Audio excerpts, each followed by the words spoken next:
C'est pour ça que de plus en plus, mes bien-aimés dans le Seigneur, dans les temps de la fin, l'église véritable, elle sera cachée. Comme au temps de Jézabel, les véritables prophètes étaient dans les grottes. C'est pour ça ceux qui partiront à l'enlèvement de l'église, ce sera ceux qui seront dans les coulisses et qui seront en train de se préparer pour le grand retour du Maître. C'est pour ça que Jésus veut te sanctifier. Laisse Jésus te laver par les eaux de sa parole. La grâce et la paix vous soient communiquées de la part de Dieu le Père par Jésus-Christ, le vivant, le ressuscité du troisième jour. Nous bénissons le Seigneur pour l'inspiration qu'il nous donne. Et j'aimerais, mes bien-aimés dans le Seigneur, que cette exhortation puisse être une trompette pour interpeller les frères et les sœurs qui sont dans des relations qui ne sont pas basées sur la volonté de Dieu. Sors des relations amoureuses toxiques.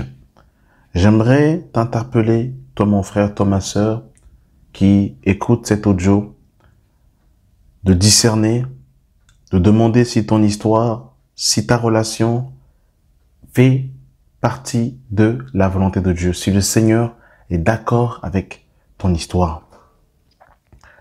Vous savez, mes bien-aimés dans le Seigneur, le diable utilise plusieurs pièges pour faire tomber les enfants du Seigneur. Le péché, bien évidemment, c'est l'arme de l'ennemi, nous faire tomber dans le péché, afin que nous puissions nous éloigner de Dieu. Il y a également l'aspect des faux messages, des faux enseignements, des fausses doctrines. Le diable sait également que lorsque nous avons embrassé un faux enseignement, ce faux message nous éloigne du Seigneur. Vous avez également les histoires de cœur. Le diable sait également que lorsque nous sommes dans une relation avec une personne qui n'est pas dans la volonté du Seigneur, ça va obligatoirement nous éloigner du Seigneur. Et nous avons beaucoup d'exemples dans la Bible de personnes, à cause des histoires de cœur, qui se sont éloignées du Seigneur. Nous avons l'exemple de Salomon, dans le livre de 1 Roi, chapitre 11, où nous voyons effectivement que Salomon a pris plusieurs femmes étrangères et que ces dernières l'ont éloigné du Seigneur. Nous avons également l'exemple de Samson qui, va se mettre avec une Philistine et qui, ce dernier, va s'éloigner du Seigneur, au point où on va lui percer les yeux, on va lui couper les tresses et il va être par la suite enchaîné par les Philistins. On voit, mes bien-aimés dans le Seigneur, qu'il y a beaucoup d'exemples dans la Bible. Akab, notamment, qui s'est marié avec Jézabel, qui signifie Baal et l'époux, ou encore sans cohabitation, encore impudique, eh bien cette dernière l'a éloignée du Seigneur.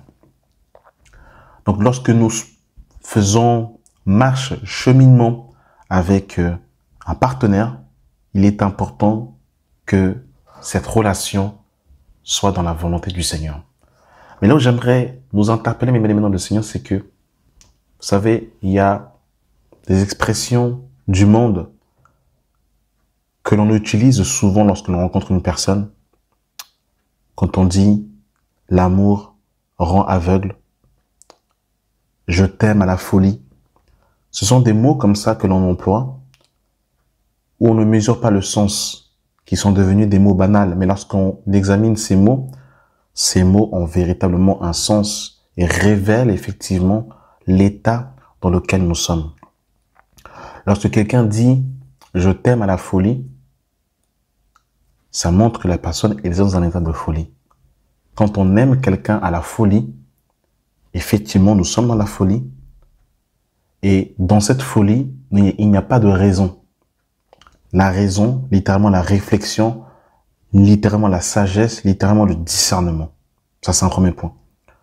Lorsque on dit que, toutes ces expressions que l'on emploie, je t'aime à la folie, l'amour rend aveugle, toutes ces choses, effectivement, sont aussi devenus aveugles à cause de l'amour. L'amour rend aveugle.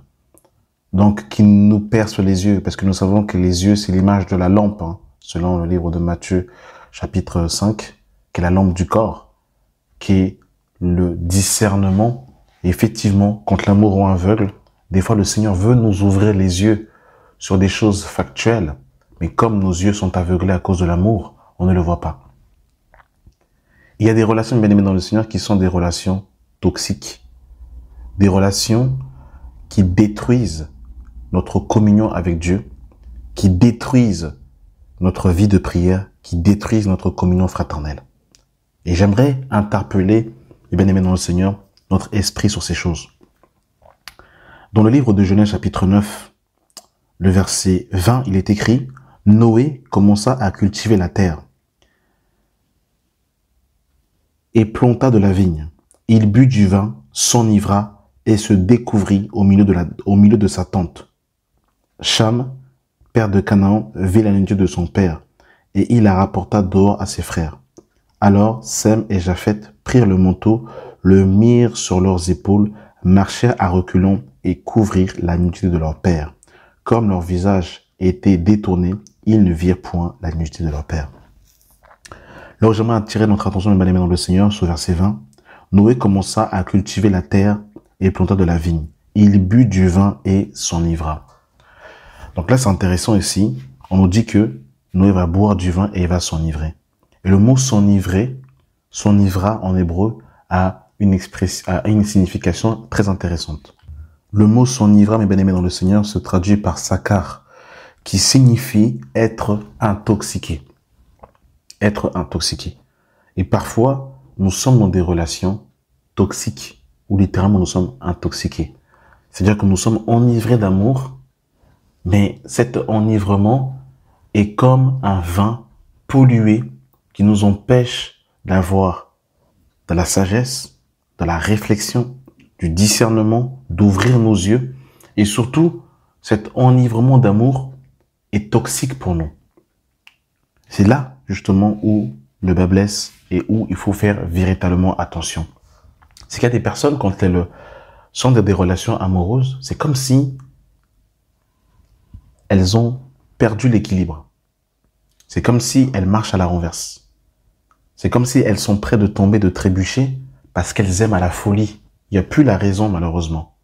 C'est-à-dire que quand tu aimes à la folie, donc tu es dans un amour passionnel, tu n'as plus de discernement. Or, la Bible nous dit que l'homme spirituel juge de tout et il n'est lui-même jugé par personne. C'est-à-dire que quand tu es dans l'esprit, ça te permet de pouvoir discerner ce qui est bon et agréable à Dieu. Littéralement, tu es dans le renouvellement de l'intelligence, selon Romains chapitre 12. Mais lorsque tu es dans un amour toxique, que tu es enivré, que tu es dans la passion, que tu es dans la chair, tu n'as plus le renouvellement de l'intelligence. Tu n'as plus de discernement. Tes yeux sont, ton entendement est ôté. Tu es complètement enivré d'amour. Et dans cet enivrement-là, tu es toi-même un toxique. C'est-à-dire que tu ne te rends pas compte que cette relation est complètement charnelle, qu'elle ne produit aucune œuvre spirituelle. Parce que la véritable question qu'il faut se poser, c'est que lorsque je marche avec quelqu'un, marcher avec quelqu'un doit nous apporter, spirituellement je parle, doit d'abord nous apporter spirituellement. C'est-à-dire que lorsque je m'engage avec quelqu'un, dans le but et dans la perspective du mariage, la personne avec qui je marche doit être pour moi une source de bénédiction et non une source de malédiction. Cette personne doit me faire passer un cap spirituel. Cette personne doit me faire ramener vers les choses d'en haut et non être un boulet. Il y a des personnes, malheureusement, aujourd'hui, ils ont perdu du temps avec des gens qui étaient toxiques, avec des gens qui étaient des boulets pour eux.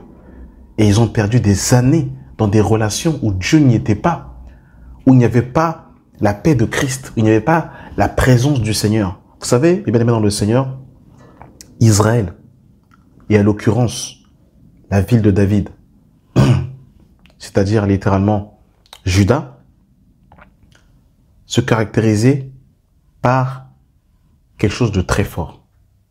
C'était le temple, bien évidemment, que David a voulu bâtir, mais qui était bâti par son fils. Lorsque Salomon va bâtir le tabernacle, qui était scindé en trois parties, parvis, lieu saint et lieu très saint, dans le lieu très saint, il y avait la présence du Seigneur, la présence de Yahweh. Et cette présence-là matérialisait que Dieu était présent. Dans la Genèse, Adam avait une communion quotidienne avec le Seigneur. Lorsque Adam va pécher, le Seigneur va lui dire, Adam, où es-tu? Donc, il n'était point au lieu de rendez-vous habituel avec le Seigneur. Donc, il avait perdu la présence du Seigneur. Lorsque dans une relation, le Seigneur n'est pas au centre, le Seigneur n'est pas présent, mais bien aimé dans le Seigneur, on est en train de perdre son temps. On perd des années. On laisse des plumes qui, des fois, ont des conséquences par la suite, mes bien aimés dans le Seigneur, et on va le voir. Lorsque je m'engage avec quelqu'un, je forme un binôme avec ce dernier. Et ce binôme doit être prolifique. Il ne doit pas être prohibé. Il ne doit pas être toxique, mes bien aimés dans le Seigneur. Il y a des personnes, lorsqu'elles étaient meilleures quand elles étaient seules, et quand elles se sont associées avec des personnes, c'est devenu pire pour elles. C'est devenu, je dirais, c'est devenu un piège. Et dans la Bible, il y a des binômes. Il y a des binômes positifs, il y a des binômes négatifs. Un binôme positif que je peux prendre, Aquilas et Priscille, qui était un couple qui, ensemble, ont fait avancer l'œuvre de Dieu, qui ont été des compagnons d'œuvre de Paul. On le voit dans Actes chapitre 18, qui vont accompagner Paul. Ils vont ouvrir leur maison, ils vont recevoir l'église. On voit même que dans Acte 20, ils vont voir Apollos qu'il parlait avec exactitude, mais il ne connaissait que le baptême de Jean. Et Aquilas et Priscille vont le prendre pour lui exposer davantage les voies du Seigneur. On voit que Paul va même témoigner à leur égard en disant qu'ils ont exposé leur tête pour lui dans Romains chapitre 16. Donc c'était un couple qui était une source de bénédiction. Lorsqu'on voit, mes bien-aimés dans le Seigneur, Abraham et Sarah, c'est un couple par lequel la terre a été bénie. Et par Sarah et Abraham est venu, mes bien-aimés dans le Seigneur, Isaac. C'est un couple béni. Et au travers de ce couple-là, nous, nations païennes, nous avons eu part au salut qui s'obtient par le moyen de la foi. Donc il y a des couples comme ça, mes bien-aimés dans le Seigneur, qui sont des bénédictions pour une multitude. Et vous avez également des binômes qui sont malheureusement, à contrario, eh bien, des sources d'angoisse. Et un couple, eh bien, c'est Akab et Jézabel, qui lorsqu'ils vont se marier, vont former un couple, un binôme, malheureusement, très néfaste. Et Akab et Jézabel vont introduire en Israël le culte de Baal et d'Astarté. Ils vont renverser l'autel. Ils vont tuer les prophètes de Yahweh. Et Jézabel va inviter à sa table les prophètes de Baal et d'Astarté. Ils vont tuer Naboth, qui va refuser de vendre sa vigne à Akab. Ils vont faire des dégâts sans précédent. Il va y avoir la famine en Israël pendant 3 ans et 6 mois à cause de la présence de Akab et Jézabel. Vous vous rendez compte?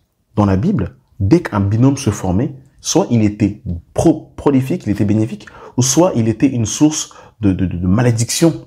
Il était une source, qui ramenait, en fait, cette énergie négative. Et on le voit également avec Hérode et Hérodias. Hérode et Hérodias qui était un couple illicite parce que Hérode avait pris la femme de son frère. Et quelle a été la conséquence de cette union? Eh bien, c'était la mort de Jean le Baptiste, qui est mort à cause de Hérodias, qui lui a décapité la tête. Regardez encore, on le voit, ce couple-ci, on voit ce couple, malheureusement, dans Acte 15, qui va vendre ses biens et qui va mentir, malheureusement, Ananias et Saphira. Donc, lorsqu'on forme un binôme avec quelqu'un, dans le but du mariage, parce qu'il faut savoir que la pensée du mariage, dans la pensée du Seigneur, c'est pas d'abord de porter la robe.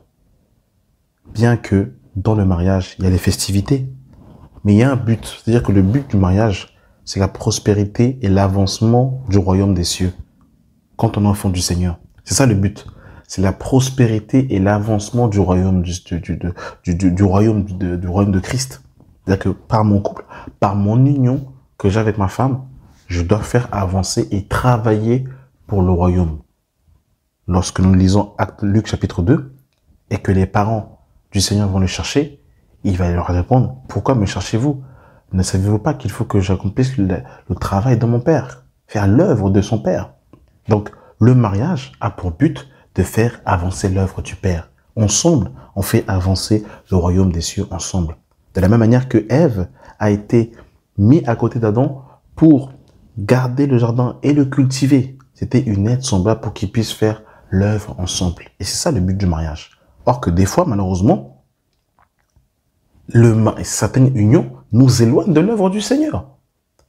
Nous éloignent de l'œuvre du Seigneur. Et malheureusement, Adam et Ève, eh bien, n'ont pas été dans la vision que le Seigneur avait placée pour eux. Parce qu'ils devaient garder le jardin et le cultiver. Et finalement, les deux ont été cherchés de ce jardin. Alors qu'ils avaient été créés de base justement pour demeurer dans ce jardin. Mais comme ils ont failli à la mission que le Seigneur leur avait échue, eh bien, ils sont passés à côté. Donc, c'est-à-dire que des fois, le mariage, au lieu d'être une source de bénédiction, d'être dans le jardin que le Seigneur a pourvu pour nous, finalement, on peut se retrouver chassé de ce jardin parce que, eh bien, on dévie à la volonté que le Seigneur et à la mission pour laquelle le Seigneur nous avait communiqué. Et il y a des relations, bien aimés dans le Seigneur, où des personnes sont mortes. C'est-à-dire que depuis qu'elles sont en couple, leur vie spirituelle, leur vie de prière, leur vie de jeûne, leur vie de méditation est morte. Ça, ce sont des signes que tu es dans une relation toxique. Apocalypse 3, le verset 1. Écrit à l'ange de l'église de Sardes. Voici ce que dit celui qui a les 7 esprits de Dieu et les 7 étoiles. Je connais tes œuvres. Je sais que tu passes pour être vivant et que tu es mort. Donc ça, c'est terrible. Donc il y a des personnes, elles ont fané spirituellement, elles sont dans la mort. Une relation en Christ doit être prolifique pour toi spirituellement. Ma sœur, le frère que tu vas épouser, d'ailleurs on dit bien le frère et non l'inconverti. Parce qu'un inconverti ne peut pas te ramener dans les choses d'en haut. Il peut t'apporter les choses d'en bas, mais il ne peut pas t'apporter les choses d'en haut. Et le mariage, c'est les choses d'en haut et les choses d'en bas. C'est ça le mariage, c'est les deux. C'est pas uniquement les choses d'en bas, c'est les choses d'en haut. Et c'est le spirituel qui domine sur le naturel. Et non le naturel qui domine sur le spirituel. C'est-à-dire que il faut que la nature d'en haut prédomine sur les choses d'en bas. Ça, c'est important, ça. Parce que, vous savez, quand on est enivré, et bien aimé dans le Seigneur, on perd le sens, on n'a pas de discernement parce qu'on aime à la folie, etc., etc. Et du coup, on est complètement perdu. Il y a des bien-aimés qui ont bien commencé leur relation, qui se sont approchés du Seigneur, qui se sont fait baptiser et qui étaient encore attachés à leur ex, qui était dans l'islam.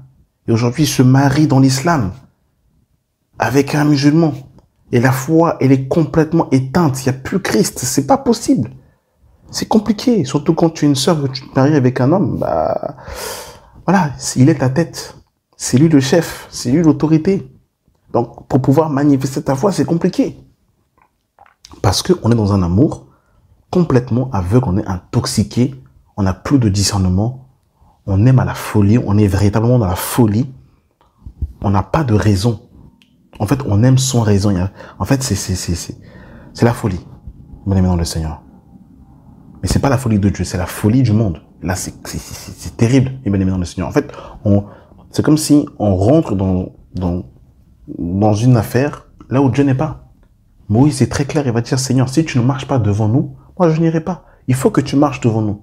Il faut que le Seigneur précède tes pas, mon bien-aimé. Donc il y a des histoires de bien-aimés où il y a des personnes qui sont mortes. Il n'y a pas la vie de l'esprit, il n'y a pas la présence du Seigneur. Il n'y a pas les choses d'en haut. Il n'y a pas les choses du royaume. Il y en a depuis qu'ils se sont mariés, il n'y a plus de communion fraternelle. Il n'y a plus de vie de jeûne, plus de frères et sœurs. Ils sont complètement détachés de Christ à cause de l'amour. C'est pas ça le but du mariage. Le but du mariage doit toujours s'aligner dans la perspective de faire avancer l'œuvre de Dieu avec son partenaire, avec son conjoint.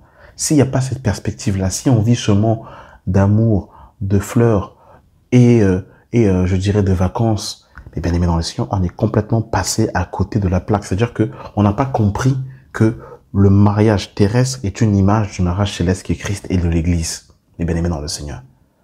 Les relations, mes bien-aimés, où il n'y a que des disputes, matin, midi, soir, il n'y a que des disputes, c'est-à-dire qu'il est impossible de faire une semaine sans ne pas se chamailler. Mes bien-aimés, ce sont des relations toxiques. Mais quand on est dans un amour, je dirais, quand on est enivré, quand on est intoxiqué, quand on aime à la folie, quand l'amour rend aveugle, l'amour charnel, parce que l'amour de Christ ne rend pas aveugle, quand on aime le Seigneur, on l'aime étant conscient. on aime le Seigneur étant conscient, le Seigneur est très clair. Il te dit, celui qui veut me suivre, qu'il renonce à lui-même, qu'il se charge de sa croix et qu'il me suive. C'est-à-dire qu'il nous dit clairement, il dit, tu veux me suivre là? Sache que pour me suivre, il y a ça, ça, ça. En fait, il est très clair, le Seigneur, dans les personnes qui veulent le suivre. Il est très clair. Il ne cache pas les choses. Donc, il t'ouvre les yeux. Il dit, calcule la dépense. Pour me suivre, il faut calculer la dépense. Mais quand on est dans un amour aveugle, le Seigneur nous montre des signes qui sont, très clairs. Je ne parle pas des erreurs ici. Je parle véritablement de personnes qui, véritablement, leur nature n'a pas changé. Je parle des personnes qui n'ont pas la semence de Dieu en eux. Je parle des personnes qui sont complètement charnelles. Je parle des personnes qui nous éloignent du Seigneur. Parce que, vous savez, quand on va dans une communauté, chaque personne qui approche une communauté a un but. Et si le Seigneur nous ouvrait les yeux, je pense qu'on serait véritablement surprise. Il y a des personnes, leur but, ils sont envoyés pour simplement éloigner les enfants du Seigneur. C'est-à-dire, en fait, en gros, se marier avec elles pour les éloigner du Seigneur. Vous savez, il faut qu'on parle de certaines choses pratiques et véritables qui se passent dans les coulisses. Parce que vous savez, souvent, quand on rencontre une personne, on est très, très immature et très, très loin de s'imaginer de ce qu'il pense. Une jeune sœur qui rencontre un homme, une jeune sœur de 22 ans, qui rencontre un jeune homme de 27 ans. Ce jeune homme n'est pas converti. Ou du moins, il fait semblant de, s'approcher du Seigneur. Un peu, vous savez, comme quand Dina a été violée. Voilà, Sichem a dit, voilà, je veux me faire circoncire pour Dina. C'est pas pour l'alliance de Yahweh qui s'est fait circoncire. C'est pour l'amour pour Dina. Mais sinon, il n'avait que faire de la Torah de Yahweh. Il n'avait que faire. Aujourd'hui, il y a des gens qui sont prêts à se circoncire, donc des fausses circoncisions, par amour. Mais en fait, il n'y a pas d'attachement avec le Mashiach. Il n'y a rien. Une fois que la sœur est tombée dans le filet du frère et qu'elle est tombée enceinte, ma sœur, il faut que tu saches. Et ça, il faut que les sœurs le sachent très clairement. Et je parle en position de prédicateur et d'homme. Un homme. Pour qu'une sœur trouve un homme qui l'aime, après que cette dernière ait eu un enfant, il faut vraiment... Je sais pas que ça n'existe pas. Mais c'est déjà que c'est rare. En fait, c'est déjà rare, déjà, quand on est seul, de trouver un homme qui est bon, une femme qui est bien. Mais quand une femme a déjà eu un enfant avec un homme dont ce dernier est parti, trouver un homme qui t'aime, toi, et qui aime ton enfant, c'est vraiment la grâce de Dieu. C'est vraiment la grâce de Dieu. Et ça, beaucoup de sœurs l'ignorent, en fait. C'est-à-dire qu'à partir du moment où une sœur a été enceintée par un homme et que ce dernier est parti, lui, il est parti. Toi, t'es laissé avec l'enfant. Maintenant, tu rencontres un frère qui t'aime. Il veut faire chemin avec toi. Il veut aussi élever ton enfant. Eh bien, le père de l'enfant peut venir et être, je dirais, une tare pour ta relation. Ça, ce sont des vérités, ça. Ce sont des vérités. C'est pour ça que quand on dit aux bien-aimés qu'il faut se marier avec les enfants du Seigneur, avec ceux qui sont réellement circoncis, parce que dehors, mes bien-aimés dans le Seigneur, c'est très compliqué. Là, pour le coup, c'est vraiment chacun pour soi et Dieu pour tous. C'est vraiment l'expression qui est dans le monde. C'est vraiment chacun pour soi. Et ça, ce sont des réalités qui sont là. Donc, des fois, il y a des femmes, elles se retrouvent avec un enfant. On est là, on voit la sœur, elle est intelligente, elle est belle, elle a beaucoup de qualités, mais pourquoi est-ce qu'elle ne trouve pas de mari? Parce que, il y a pas d'hommes, il y a très peu d'hommes qui veulent, c'est dur ce que je dis, hein, c'est dur, mais c'est la vérité. Et c'est pour vraiment que les gens prennent conscience. Des fois, il y a des sœurs qui restent seules parce que, elle a un enfant, le père, il est parti, et ça, les hommes, ils aiment pas. Je ne fais pas une fatalité. Une sœur peut rencontrer un frère qui l'aime elle et ses enfants, c'est possible. Mais, c'est une relation où le père de l'enfant peut tourner, il veut voir l'enfant, c'est des disputes et tout, c'est compliqué. C'est vraiment compliqué et il faut éviter ces choses-là. Il faut éviter ces choses-là. Ça, c'est un premier point que on peut trouver dans la maison de Dieu. Un autre point aussi que l'on peut trouver dans la maison de Dieu aussi. Quand on veut se mettre avec des personnes dans une communauté, parce qu'on est dans une dépendance affective. On est prêt à renier les principes du Seigneur. On est prêt à jeter les principes du Seigneur. On est prêt à mettre de côté les exigences de la parole, on est prêt à se mettre avec le premier venu, qu'est-ce qui se passe, mes bien-aimés dans le Seigneur? C'est qu'au bout d'un moment, dans une communauté, tu es sorti avec un frère. Tu as eu 2 ans, 2 mois, 3 mois de relation avec lui. Ça n'a pas marché. Parce que tu te rends compte finalement que c'est pas lui. Tu n'as pas consulté le Seigneur. Tu es rentré dans une relation sans consulter le Seigneur. Un peu comme Josué a été piégé par les Gabaonites. Les Gabaonites qui sont venus vers lui, qui se sont déguisés. Et Josué a fait alliance avec eux. Il n'a pas consulté le Seigneur. Il ne pouvait pas briser l'alliance qu'il avait faite parce qu'il avait juré par Yahweh. Il ne pouvait plus revenir en arrière parce qu'il avait fait alliance avec les Gabaonites. Il était coincé parce qu'il avait fait alliance avec ces derniers. Eh bien, mes bien-aimés dans le Seigneur, là, du coup, on rentre dans une relation, on ne consulte pas le Seigneur, et maintenant, tu t'es mis avec un frère, tu t'es mis avec une sœur, finalement, tu trouves que c'est pas bon, sauf que autour, il y a d'autres frères et sœurs. Et maintenant, ce frère-là était ami d'un autre frère qui, lui, aurait potentiellement pu être intéressé. T'es bloqué. Ou du coup, si tu te mets avec lui, souvent, c'est la réputation aussi qui peut endurer. On va dire, mais attends, mais comment ça? Ce frère-là, il est sorti avec telle sœur. Après, il a arrêté. Après, il s'est remis avec telle sœur. Après, c'est la réputation qui en prend un coup, mes bien-aimés dans le Seigneur. Proverbe 22, le verset 1 nous dit, la réputation est préférable à de grandes richesses. Et la gloire vaut mieux que l'argent et l'or. Et la grâce, pardon, vaut mieux que l'argent et l'or. La réputation est préférable à de grandes richesses. Il n'est pas bon qu'une sœur en Christ est connue pour ses histoires amoureuses. Qu'une sœur ait eu plusieurs dossiers.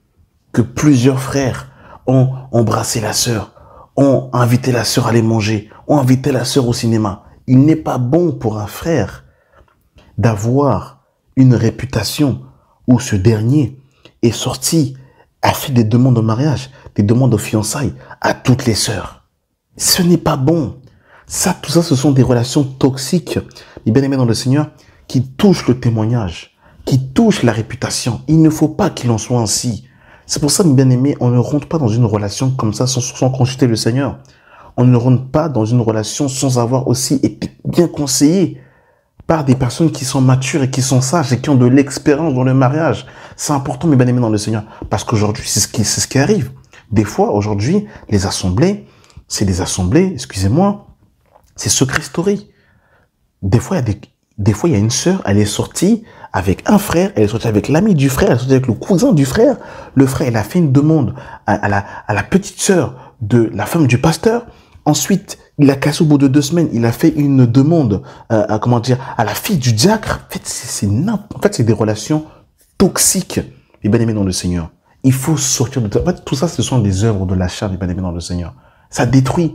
Et surtout, mes bien-aimés, quand tu es dans une relation où tu as duré 3 ans, 4 ans, et au bout d'un moment, à la finalité, tu te mets pas avec la personne. C'est 4 ans de ta vie que tu as perdu, il faut le dire. Ça fait mal, c'est vrai, mais c'est la vérité. Et la volonté de Dieu, c'est pas qu'on soit avec une personne pendant 4 ans, 5 ans, et qu'au final, on soit pas avec elle. C'est qu'il faut discerner, il faut se poser la question, Seigneur, est-ce que c'est ta volonté? Et une des manières de voir si Dieu est dans l'affaire, c'est le fruit. En vérité, depuis que tu marches avec cette personne, quels sont les fruits de cette relation? Est-ce que les fruits de cette relation te font approcher de Christ ou t'éloignent de Christ? C'est très clair. Une relation qui t'éloigne de Christ, il ne faut pas chercher des visions, des révélations. Dieu n'est pas dedans. C'est très clair, en fait.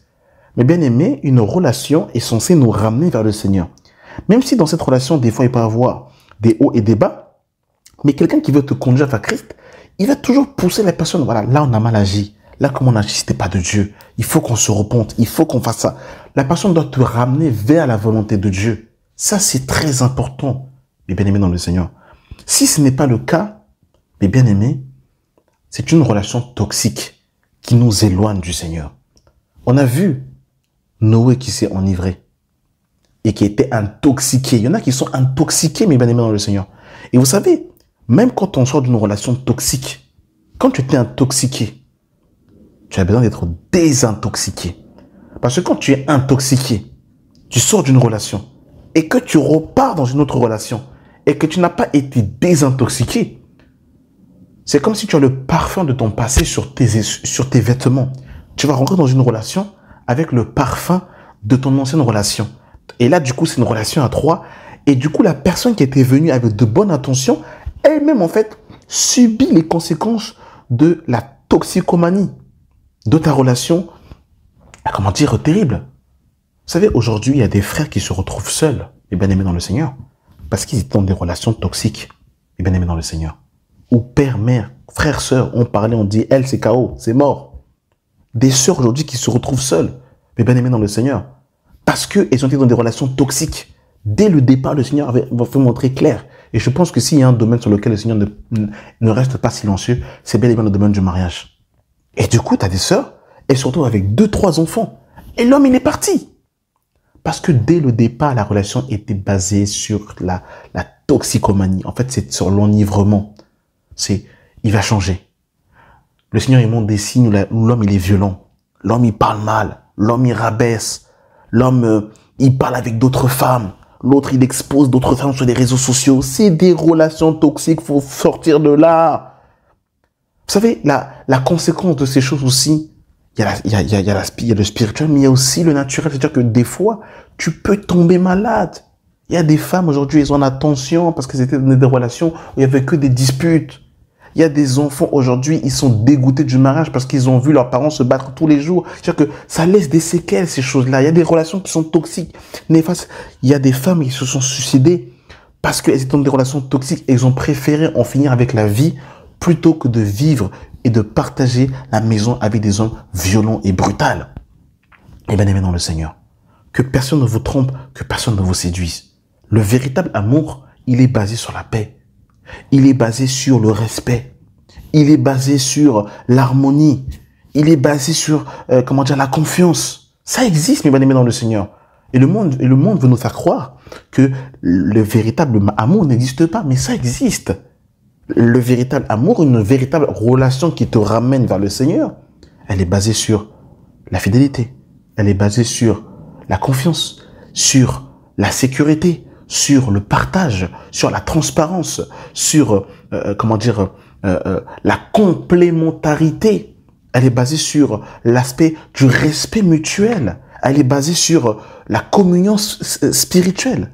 Elle est basée sur, la pureté, la pureté. Toutes ces choses, mes bien-aimés, doivent être le socle d'une relation. Mais si ces bases-là, qu'on vient de dire, n'y sont pas, c'est basé sur les disputes, sur le stress, l'angoisse, la peur, le stress, basé sur, le fait de s'effacer soi-même pour que l'autre existe. Tout ça là, c'est des relations, mes bien-aimés dans le Seigneur, toxiques. Il faut sortir de là. Des relations où l'homme est violent, des relations où l'homme dénigre la femme, rabaisse la femme, des relations où la femme, insulte, injurie l'homme, l'insulte du matin au soir, elle le traite de tous les noms d'oiseaux. Ça, c'est des relations, il ne faut même pas chercher midi 14h, il faut sortir de là. Ça fait perdre du temps. Parce que tu rentres dans une relation avec un homme et une femme de la sorte, tu restes 3 ans, 4 ans, tu as perdu 3 années de ta vie, ou peut-être que pendant ces 3 ans, si tu aurais été dans la mort, comme Adam a été, dans le sommeil, peut-être que tu aurais pu rencontrer l'homme et la femme de ta vie. C'est 4 ans, 3 ans que tu as perdu. Et dans ces 3 ou 4 ans, tu as peut-être perdu et tu es peut-être passé à côté de l'homme ou de la femme que le Seigneur avait pourvu pour toi parce que tu es dans une relation toxique. Mais bien aimé dans le Seigneur, que personne ne vous trompe, que personne ne vous séduise. La Bible dit, celui qui trouve une femme trouve le bonheur. C'est la parole qui le dit. Si tu trouves une femme selon Dieu, tu es dans le bonheur normalement. Tu es dans le bonheur. Mais bien aimé dans le Seigneur, Noé avait 3 fils. Les belles filles de Noé ont été sauvées du déluge à cause du choix du conjoint qu'elles ont fait. Donc si tu choisis les enfants de Noé, comprenez mon langage, je parle au sens spirituel, tu seras sauvé et tu entreras dans l'arche et tu ne périras pas dans le déluge. Donc quand tu te mets avec les hommes selon la volonté de Dieu, ça te sort du déluge. Tu es sauvé, ça te sauve. Parce qu'ils vont te conduire vers le Messie, mes bien-aimés dans le Seigneur. Mais à contrario, si tu te mets avec des hommes qui n'ont pas la pensée du Seigneur, ils t'éloigneront du Seigneur. Ils t'éloigneront du Seigneur. Vraiment bien aimé dans le Seigneur, c'est un sujet, le choix du conjoint, qui est véritablement un fardeau que le Seigneur a mis dans mon cœur. Je vous en supplie, mes bien-aimés dans le Seigneur, ne vous laissez pas distraire. Sortez de l'enivrement. Sortez de l'amour est aveugle. L'amour marche avec des socles. C'est vrai que des fois l'âge est avancé. C'est vrai que des fois on en a marre d'être célibataire. C'est vrai que des fois on se dit, Seigneur, franchement, j'ai attendu, je me suis gardé pur et il y a personne. Franchement, je prends le premier venu, même si c'est un inconverti. D'ailleurs, il y a mon ami qui avec un inconverti, ils sont heureux. Allez, vas-y, j'y vais. On peut des fois se dire ça. Mais il y a des relations, quand elles sont toxiques, c'est toxique. Et des fois, des relations sont tellement toxiques que ça te laisse des conséquences. Quand tu as un enfant avec un homme toxique, toute ta vie, tu vas devoir te coltiner cet homme toxique. Quand tu es avec une femme qui est toxique et que tu as des enfants avec elle, toute ta vie, tu auras sa toxicité dans tes parages parce que vous avez des enfants en commun. Mais bien aimés dans le Seigneur, il y a des gens, ils sont toxiques. Il y a des gens, c'est des virus.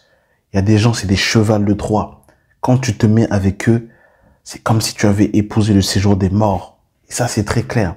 C'est pour ça qu'il faut qu'on ait un discernement beaucoup plus poussé. Oh, il prêche bien. Oh, il chante bien. Oh, il a des beaux cheveux. Oh, il est tel, il est tel, il est tel. Mes amis, s'il n'y a pas ce discernement-là, on va passer à côté de beaucoup de choses. Amen. Vraiment que le Seigneur encourage les bien-aimés, qu'il donne du discernement aux frères et aux sœurs dans ces temps qui sont les derniers et qu'il préserve les frères des femmes étrangères, qu'il préserve les sœurs des hommes impies qui n'ont pas la crainte du Seigneur. Amen. Que la grâce et la paix soient votre partage. Amen.